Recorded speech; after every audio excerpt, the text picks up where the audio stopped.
Bien, buenas tardes a todos, bienvenidos de nuevo amigos de la India, hoy jueves 22 de diciembre del 2016. Vamos a dar inicio a la sesión 36ª, la número 36 del curso El alma, la cualidad de la vida, que empezamos el día de San Jordi del año pasado. Por lo tanto, vamos ya un año nuevo prácticamente. Esta será la última sesión del actual curso, del actual año, y empezaremos en el mes de enero, tendremos 2 sesiones, en febrero tendremos 3, en marzo tendremos 3, en abril tendremos 2 y en mayo tendremos 1, me parece. La idea es hacer 3, porque estabais diciendo que teníais ganas del tema de profundizar más, de que sea más asiduo, porque hicimos las maratones de julio y septiembre, que fueron 5 sesiones cada mes, fueron 10 sesiones seguidas, por eso hemos aumentado tanto la numeración de las sesiones. A ver, esto está sacado del libro del mismo título, Alma, cualidad de la vida, que es una recopilación de las enseñanzas del tibetano a través de Alice Bailey, y por lo tanto todo lo que sale aquí procede de ese libro. La interpretación la hace un servidor, la hace este estudiante, porque este estudiante cree, como todos en el mundo evidentemente, que tenemos todo el derecho del mundo a hacer nuestra propia interpretación de cualquier texto, ya sea este sagrado o no. Y un texto es sagrado en la medida en que nos pone en contacto con el alma, en la medida en que nos hace transmutar la forma de expresión y nos manifiesta lo más elevado. Si la lectura de un texto no consigue hacer eso, de sagrado no tiene absolutamente nada. ¿Por qué lo digo? Porque la palabra sagrado se asocia muchas veces a mágico, y de mágico no tiene absolutamente nada, sino que es un trabajo constante, que la única finalidad que tiene es transmutar la personalidad para que su morador interno, el alma, se manifieste con pleno esplendor. Por lo tanto, en la sesión 35, nos quedamos en esto. La afilada tijera del dolor debe separar lo real de lo irreal. El látigo del dolor debe despertar a la vida refinada, el alma dormida. El sufrimiento producido por la extirpación de las raíces de la vida en el terreno del deseo egoísta debe ser soportado y entonces el hombre quedará liberado. Esto, en resumidas líneas, es lo que nos dijo el gran maestro, el gran Buda, el iluminado, cuando nos dijo que debíamos que desapegarnos, ¿verdad? Llevar una vida correcta, ¿verdad? ¿Os acordáis del famoso óptuple sendero medio y las 4 nobles verdades? ¿Os acordáis de aquello? Pues más o menos lo tenemos aquí puesto. Queremos ir por el río de la vida, ¿verdad? ¿Verdad que sí? Allí hay un puente, segundo rayo. ¿Queremos vivir una vida nueva, una vida donde el alma predomine? Pues empecemos por desapegarnos, renunciar, discernir y entender que el sufrimiento es negarse a desapegarse. Si nos negamos a la capacidad de reconversión que supone el desapego, vamos a sufrir. Cuando nos desprendemos de algo que ya hemos superado, no hay sufrimiento. ¿Por qué tenemos sufrimiento? Porque tenemos generalmente un enganche profundamente emocional con objetos y lo peor del caso es con ideas, filosofías, religiones, amistades, amores, parejas, hijos, etcétera, etcétera. Como lo vivimos desde el plexo solar, desde el vehículo emocional, evidentemente no hay discernimiento, no hay desapego, la renunciación no la queremos, porque si nos quitan a nuestros seres queridos, ¿qué nos pasa? ¿Qué le pasa a una madre cuando le quitan a sus hijos? ¿Qué le pasa a una gallina cuando les quitan los polluelos? ¿Qué le pasa a cualquier animal cuando le quitan sus criaturas? No, la rabia, el odio, les sale la parte involutiva. ¿Por qué? Porque los considera de su propiedad. Los humanos todavía no hemos podido transmutar eso porque tiene mucho que ver con nuestra parte más instintiva animálica. Y como venimos de lo animal para llegar a lo más refinado o espiritual, estamos todavía en esa fase de evolución. Por lo tanto, no nos queda más remedio que soportarlo y muy especialmente poderlo vivenciar de tal manera que no nos impida, ni muchísimo menos, continuar nuestra evolución, teniendo en cuenta que el desapego hemos de averiguar qué es lo que en estos momentos nos impide levantar vuelo. ¿Qué hay en nuestra personalidad? ¿Qué hay en la forma de pensar especialmente? Forma de pensar que nos mantiene todavía atados a unos parámetros, a unas formas mentales caducas, supuestamente iluminadas, supuestamente espirituales para nosotros, pero que en realidad nos damos cuenta que nos han mantenido postrados, es decir, arrodillados delante de una guía. La única idea que nos puede guiar es el contacto con el alma, que es de tú a tú, de discípulo en este caso a maestro, del maestro interno. ¿Alguna duda de esto o pasamos a la otra? Dice, así reza el antiguo comentario, lo que decía el tibetano. En una de sus estrofas más místicas, así es señalado proféticamente el fin de la raza aria. No un fin en el sentido de culminación, sino la finalización de un ciclo de perfeccionamiento mental, preparatorio para otro, en el cual la mente será aplicada correctamente como instrumento de alineamiento y después como faro del alma y controladora de la personalidad. A esto le podemos llamar fácilmente camino ascendente. Os he puesto esta foto con estas famosas nubes encima porque es una cuestión mental y lo primero que nos vamos a encontrar van a ser las nubes de la ilusión. El Raja Yoga todavía tiene una vida por delante de millones de años. La raza aria tiene previstos unos 7 millones de años y nos queda como Raja Yoga como mínimo entre 7 y 10.000 o más. Imaginaos todavía lo que nos queda. Si Vicente decía tranquilamente que la quinta ronda empezaría dentro de unos 40 millones de años, bueno, estamos aquí, tenemos prisa. ¿Quién tiene prisa? Yo. No, falso. ¿Qué ponía en la anterior diapositiva? Desapego, renunciación, discernimiento, y cuando eso no pasa, ¿qué sucede? Sufro.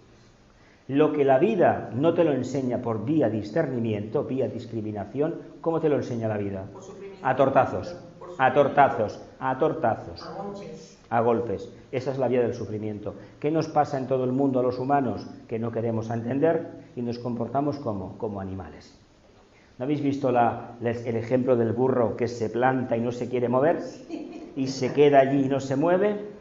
Pues eso nos pasa a los seres humanos. Y todo el mundo se ríe del pobre animalito, y el pobre animalito, que es además el símbolo del Partido Demócrata Norteamericano, es de una nobleza y de una ayuda inestimable al hombre. Sin embargo, ese animal es también el protagonista de un arquetipo que todos tenemos, dar vueltas sobre el mismo punto, teniendo una zanahoria delante, un sagitariano muy particular, porque yo doy vueltas, leche, que estoy dando al mismo sitio. ¿Sabéis por qué no nos damos cuenta y nos comportamos como burros? Porque no actuamos como almas, actuamos como personalidades enganchadas a todo eso. Claro, la zanahoria es el estímulo que tengo que voy a alcanzar, pero si es mentira. Yo os he dicho, dentro de 40 millones de años, no, ¿pero por qué? Porque tenéis el apego a lo conocido, tenemos el apego a lo conocido. Si careciéramos del mismo apego, ¿qué tendríamos? La liberación de la conciencia y, por lo tanto, ¿qué nos puede decir 40 millones de años? Absolutamente nada. ¿Sabéis por qué? Porque nuestra conciencia está aquí. ¿Qué nos importa lo que pasará dentro de 40 millones de años? Con este cuerpo no lo vamos a vivenciar, ¿eh? Con este seguro que no. El que sea. A lo mejor ya no estamos ni encarnados, a lo mejor somos un gran maestro, vete a saber. ¿Qué seremos? Yo no lo sé. Este camino de renuncia, de manifestación del arquetipo y lo que el tibetano indica de cuál será el fin de la raza, del Raja Yoga, en este caso del periodo ariano, será ni más ni menos que manifestar el alma en el vehículo mental. Ahora estamos dentro del emocional. Parpadeamos un poco al mental, pero como almas todavía no podemos responder desde el vehículo mental, todavía no. Por esto lo titulo Un camino ascendente. Un camino en el que maravillosamente estamos todos embarcados, pero que es muy curioso esto, cada vez hay más gente que se quiere desembarcar, se quiere bajar de este avión. Y digo avión porque el avión vuela, la mente. ¿Por qué hay tanta gente que quiere renunciar a la experiencia del camino ascendente vía vehículo mental, que no es mente concreta, que es mente abstracta, y quiere anclarse en las emociones, en los dogmas de fe, en los conceptos trillados, en la supuesta bonomía del mundo emocional, devocional? ¿Por qué? Por la seguridad, ¿no? Porque tiene el miedo al cambio, por la falsa seguridad. Tiene el miedo al cambio, por lo tanto, van a sufrir. Eso no indica que la gente que tiene conciencia atlante vaya a sufrir per se. Cualquiera puede tener esta etapa evolutiva, pero si alguien que manifiesta características atlantes, pero en el fondo puede encaminarse hacia la conciencia ariana, hacia la mente, entendiendo por mente estado de conciencia, y no hace el paso, va a sufrir por engancharse a aquello que no debiera. Aquella persona que no ve más, o aquella alma que no ve más, no hay ningún problema. Todos hemos tenido vidas que a saber lo que habremos hecho y a saber los errores que habremos cometido. ¿Sigo adelante?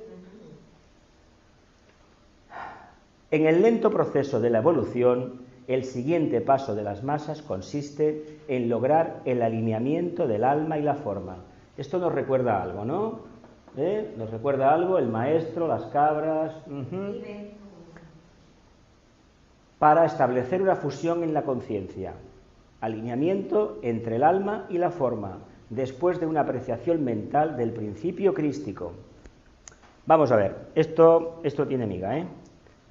Emocionalmente me imagino que entendemos lo que es la conciencia crística, ¿verdad? Sí. Ese sentimiento devocional que nos surge del plexo solar, que es agua, es el aspecto cualidad de nuestras almas, que se manifiestan mejor a través del vehículo emocional. Pero, ¿y a nivel mental? Esto cuesta más, ¿eh? Porque el axioma del Agni Yoga es: piensa con el corazón y ama con la mente. Claro, si hemos detectado el principio crístico a través de la mente, quiere decir que somos capaces ya de ¿qué? De amar con la mente. Amar con la mente no significa tener pensamientos positivos solamente, ¿eh? ¿Qué más puede ser amar con la mente? Es un amor consciente. Comprenderlo. ¿Qué más? Venga, va, más palabras. Amar a lo que no te gusta, a tus enemigos también. Es unidad. Unidad. Bien, algo más, venga. Compasión. Compasión, vale, es una forma de hablar del principio, vale. Creatividad. ¿Qué más? ¿Qué más? Humildad. Bueno, eso es reconocimiento de la propia capacidad. ¿Qué más? ¿Qué más? ¿Dulos? Es que yo estoy pensando que esto te sale espontáneo, no lo has de trabajar con la mente. Es que la que trabaja es la mente concreta, la abstracta no, es la intuición. Esto es la intuición. ¿Cómo detectamos realmente que está el vehículo, la conciencia crística despertada? Pues porque brota. ¿Cómo brota? Pues mira, brota cuando no lo espero y el día que lo espero no aparece. Porque el día que lo espero estoy trabajando con la mente concreta, que es la respuesta que habéis dado cuando os he dicho, ¿dentro de 40 millones de años? No. Pero a ver, ¿qué intuición tenemos de lo que va a ser dentro de 40 millones de años? Ninguna. Por lo tanto, nos ha traicionado la mente concreta a todos. ¿Quién nos da los miedos? ¿El vehículo emocional? La mente concreta. ¿Quién genera el puñetero karma? La mente concreta. Esa que está ligada al plexo solar, que es indisoluble del vehículo emocional, porque no se ha diferenciado todavía, no se ha despegado lo suficiente de la emoción y no ha podido crear un campo propio de irradiación. ¿Veis el proceso que estamos en este momento? Si esto lo aplicamos a rajatabla, ¿la humanidad en qué fase está? En mantillas, en pañales. ¿Cuántos piensan en la humanidad realmente? Pocos. Pocos. El resto, intentamos en un momento, uy, sí, ¿y el resto qué pasa? Nada. ¿Por qué lo digo? Porque los pensamientos que se generan en el mundo, ¿qué hacen de la humanidad? ¿Qué aportan a la humanidad? Sufrimiento e infelicidad. Por un lado te prometen que lo tendrás todo vía dinero, vía sueldo, y te roban el alma trabajando como un esclavo, como el famoso burro dando vueltas. Con eso nos están atrofiando nuestra capacidad expresiva espiritual, que es uno de los requisitos del alma. ¿Os dais cuenta de quién ha caído en las manos del carcelero? ¿Qué pensáis? ¿Que nos han hecho esclavos o hemos sido nosotros a esclavizarnos? Hemos sido nosotros, por el puñetero deseo, ¿verdad? La hipoteca. Nos han robado el alma con la hipoteca. Hay muchas conciencias que, como no se dan cuenta, dentro de su ignorancia están bien felices. A ver, yo he conocido gente que, como no les mataron a nadie en la guerra civil y como eran buenas personas y no se metían en nada, es decir, que no eran nada, Franco fue maravilloso para ellos y el franquismo un oasis de libertad. No leían los diarios porque no los entendían, porque la letra era muy pequeña. No entendían la radio porque, claro, ¿para qué? Ya tenían bastante con mirarse en el espejo, si es que lo tenían, quitarse las legañas y mirarse el trasero si les había engordado más. A ver, estoy diciendo que en la antigua Roma, que había muchos esclavos, lo sabéis muy bien cómo funcionaba aquella clase, aquel imperio, Había gente que era feliz, pero es que eso no te lo quitará nadie. Leos lo que el viento se llevó, que también viene la explicación de la felicidad de los esclavos. A ver, esto está en todas partes. La felicidad la pone uno, ¿eh? La pone uno. Lo puede poner de forma positiva, conociendo todo el mecanismo y entendiendo que la interacción es en tu grupo, en tu medio, y no a nivel global, que es un escapismo total. Es una actitud sagitariana, pero en este caso completamente nefasta. Porque perdiendo la idea, la conciencia en que yo amo a la humanidad, tú no amas absolutamente a nadie. ¿Sabéis por qué? Todos estos que prometen tanto de que tienen esa conciencia fraternal, ¿por qué cuando les llegan marroquíes, pakistaneses, hindúes, chinos, sudamericanos, bolivianos, qué hacen con ellos? No, que se vayan, nos vienen a robar. Coño, tanto amar a la humanidad, ¿dónde coño está esa humanidad? No, es que esa humanidad no tiene rostro, no existe, es un simple espejismo, un anhelo. Si es un anhelo, no es una realidad de conciencia. Por lo tanto, si no es no es realidad de conciencia, no vamos a aprender nada con eso. Os he puesto Las dos cabritas, es una obra de Nicolás Roerich, Los Himalayas, El maestro o el lama. ¿Dónde estamos ahora? ¿Bajo la influencia de quién? Cabri, la cabra. ¿Queremos ser cabras? Ser ovejas es de tontos, os lo digo abiertamente, ¿eh? Las ovejas van al infierno, las cabras van al cielo. ¿Lo sabéis esto? ¿Sí o no? ¿Sabéis por qué os lo digo? Porque para la mayoría es muchísimo más fácil repetir el camino trillado y decir que sí a todo. Y no podemos decir sí a todo. La cabra tiene una particularidad que es profundamente egoísta. ¿A cuántos Capricornios conocéis? Tú eres Capricornio, sabes que Capricornio es de los signos más duales. O sale un ser materialista hasta allí, o sale otro con una conciencia, el que ha subido a la montaña, el que se ha liberado, el que ha hecho el alineamiento perfecto entre alma y forma. Centro coronario, centro Saharrara, centro Muladhara. Quien haya hecho eso tiene la tercera iniciación. Por lo tanto, es de los positivos. Ahora bien, no entendamos mala persona, mal carácter, eso es otro tema. Pero es de los que todos tienen, por ejemplo, Acuario, que habla tanto de fraternidad, pues hay acuarianos que échales de comer aparte. No, todos tienen dos aspectos, uno muy elevado y otro muy inferior. Si manifestamos el inferior, realmente es el que nos toca por evolución. Si manifestamos el superior, etcétera. Una es la cabra que está atada. Exactamente. Y la otra es la cabra que escala. Una es la cabra que se subía en la escalera o en la silla cuando aquellos cíngaros tocaban la flauta o el tambor, ¿verdad? Esa cabra no nos interesa. ¿Por qué? Porque es una borrega. Es una, claro, pero ¿a qué obedece? ¿A la antacarana de la correa de su jefe que no tiene escrúpulos en sacrificarla a ella para ganar dinero? No nos toca eso. Mira, yo vi una vez un reportaje, era una sátira, que se veía un montón de ovejas que iban a votar a un colegio electoral. Tela, ¿eh? Uy, pero si es eso, es así de claro. Tengamos el valor de decirlo. Queremos manifestar el plan, hemos de cambiar la forma de pensar. Lo políticamente correcto es completamente involutivo.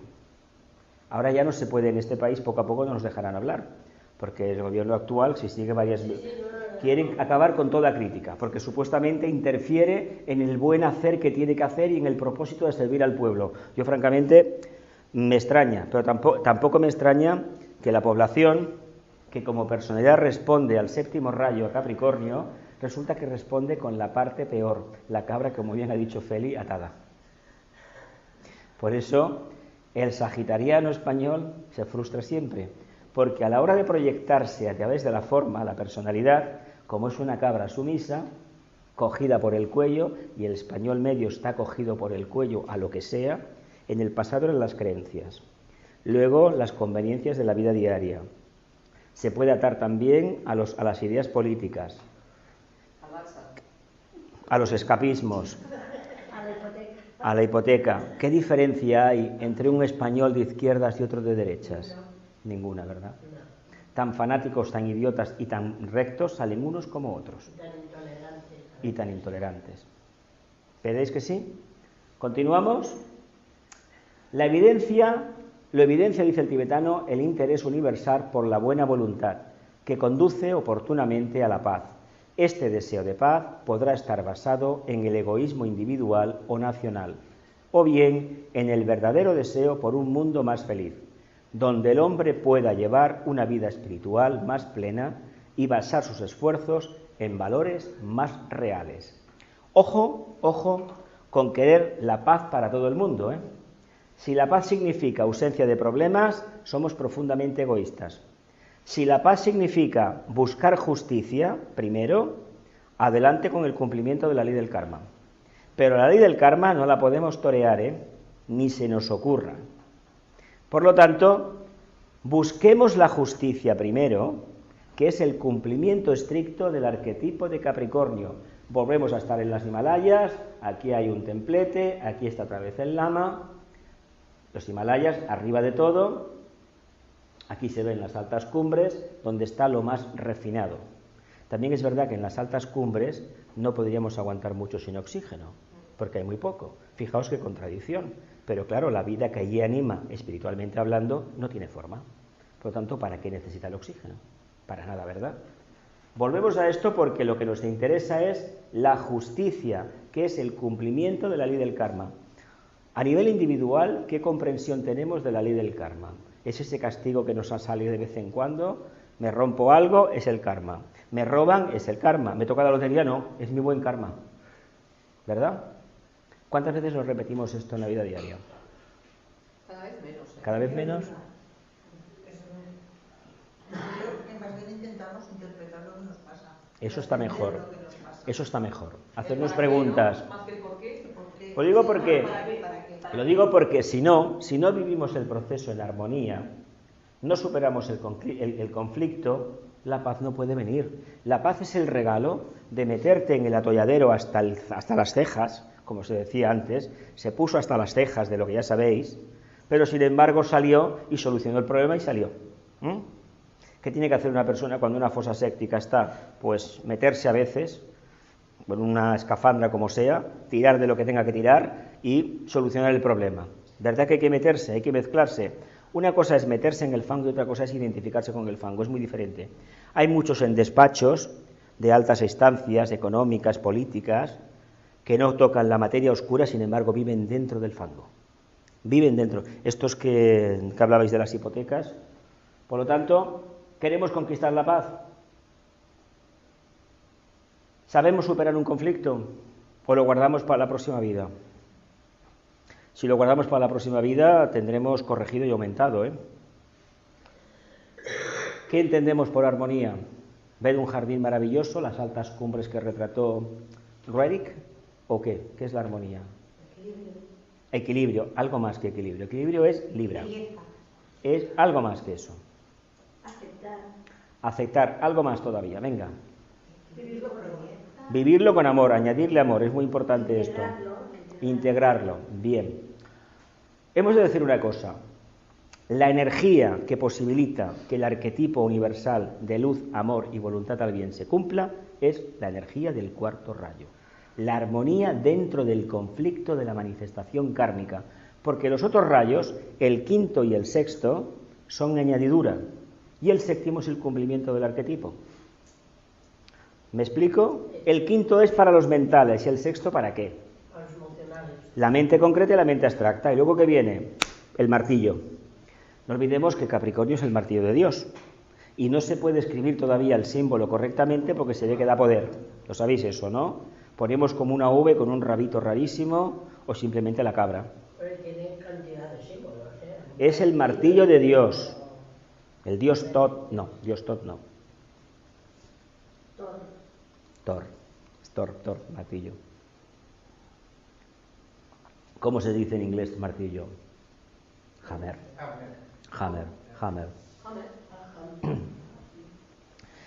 ¿Alguna preguntita? ¿Tiro para adelante? Hay una cosa aquí interesante que viene en 2 diapositivas sobre unos acontecimientos del siglo XX. Ya lo tocamos en los problemas de la humanidad, pero vamos a volver a tocar. Además, es observable en todos los proyectos que se llevan a cabo para lograr un nuevo orden mundial, basado en la libertad humana y en la creencia de las rectas relaciones y los derechos humanos. Os he puesto libertad humana y creencia en las rectas relaciones. Pero vamos a ver, ¿tenemos verdaderamente una experiencia clara y definida de lo que son las rectas relaciones humanas y podemos decir que realmente obran milagros, que la buena voluntad obra milagros en el día a día? ¿O es un conocimiento empírico como todos?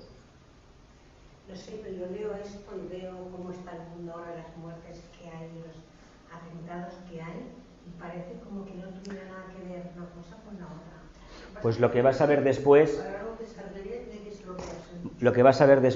se hizo en los años 40 en plena guerra mundial, y vas a ver por qué se hizo. Pero a pequeña escala sí hay buena voluntad.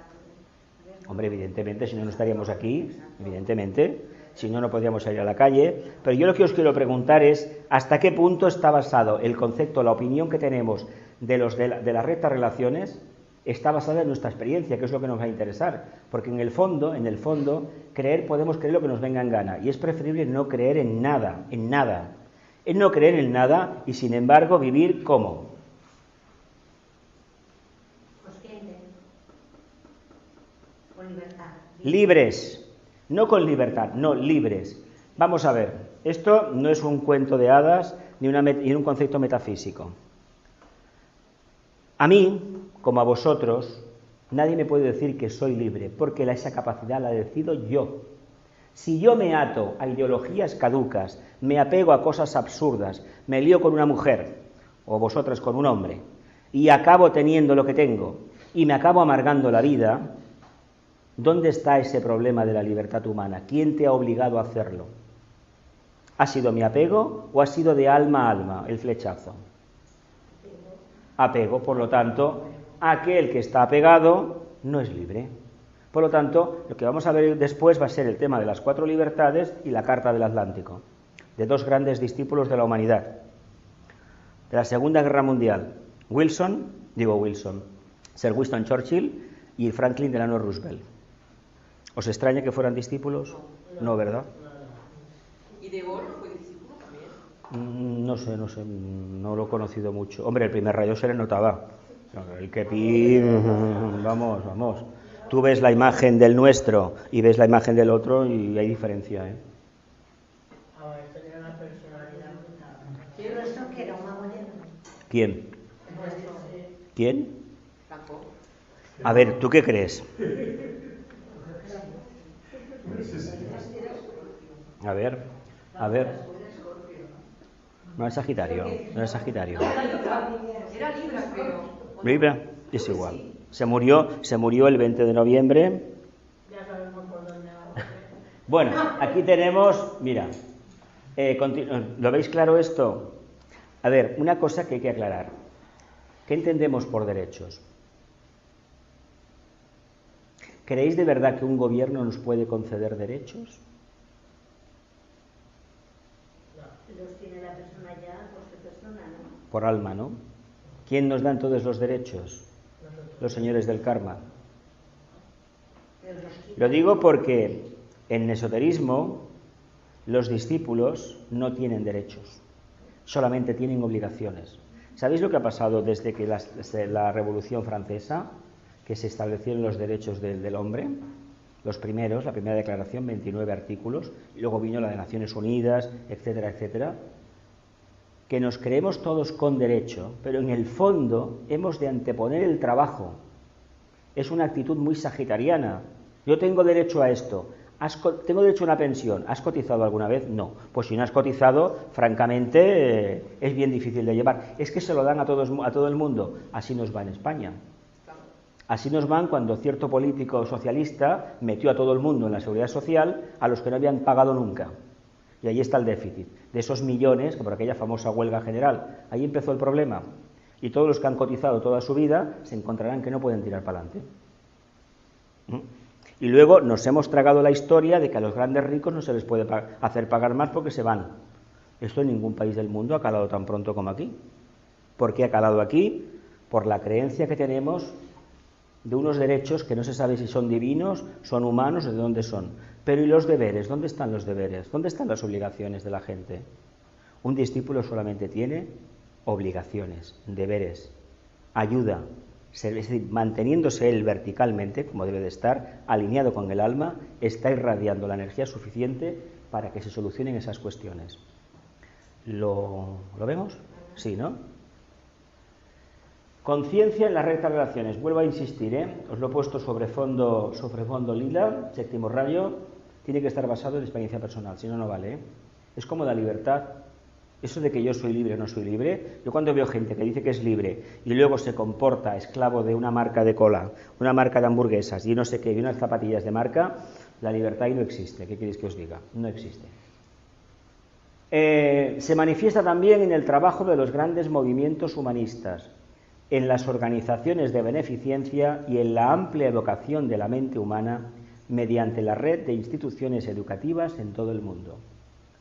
Esto es una manifestación del alma, es empatía. ¿Qué es esto? Es segundo rayo. ¿Qué es? ¿Qué creéis que hay detrás de este ímpetu de ciertos filántropos norteamericanos, europeos, españoles, de la Iglesia o no de la Iglesia, de hacer tantas escuelas y hospitales? ¿Qué creéis que es el alma, el segundo rayo? A ver, los señores que fundaron San Pablo, los señores que hicieron, bueno, el tema de la Sagrada Familia, la misma historia. Hay un sexto rayo por medio, evidentemente. Pero y además la Sagrada Familia es de las cosas que se puede decir que al erario público no le cuestan nada, Se lo pagan ellos, Ojalá todas las iglesias que se hacen se las pagaran ellos también, Lo digo con todo el respeto del mundo. Si los musulmanes se pagan ellos su sinagoga, su mezquita, y los judíos su sinagoga, los católicos también lo tienen que hacer. En Francia es así. Lo que había antes de la República es una cosa. Lo nuevo, te lo haces tú. Hombre, faltaría más. Entendemos esto de por qué hayan salido todas esas organizaciones de caridad que desde el punto de vista de esto de revolucionario, anarquista, socialista, utópico, se les critica tanto, porque en el fondo no están permitiendo que los seres humanos crezcan internamente, es decir, que sean libres, que es lo que defendían los pensadores anarquistas como Bakunin, como el conde Proudhon a través de la conquista del pan, o Carlos Marx, etcétera, etcétera. Lo digo porque hay dos vías de entender el problema. Hay que conocer los dos caminos. Los de estos filósofos del siglo XIX, los revolucionarios que tanto miedo daban, pero que en el fondo no es nada, tú lo lees y es una respuesta a un problema que había. Hoy el problema persiste y ya nadie se quiere acordar ni de Marx ni de los discursos de Lenin. Lenin no era un sanguinario, era un pedagogo, era un discípulo de la jerarquía. ¿Ah, sí? Hombre, el Nicolás Roy fue el primero en decirlo y el tibetano lo trata muy bien. Lo que vino después fue otra cosa. Stalin y Trotsky era otro tema. Pero pensemos lo que ha habido siempre en la humanidad. Y esta gente daba una respuesta a un problema. Lo que no puede ser es que la libertad humana quede encajonada. Cambiemos al zar por el secretario general del Partido Comunista, que es lo que hicieron en la URSS y es lo que hicieron en Cuba. La idea era muy buena, la idea era fantástica, estar no alineado, pero mira por dónde acabas cayendo en lo que más criticas. Si criticas la intolerancia de un bloque, caes en la intolerancia del otro y acabas domesticando a toda una nación. A ver, no es...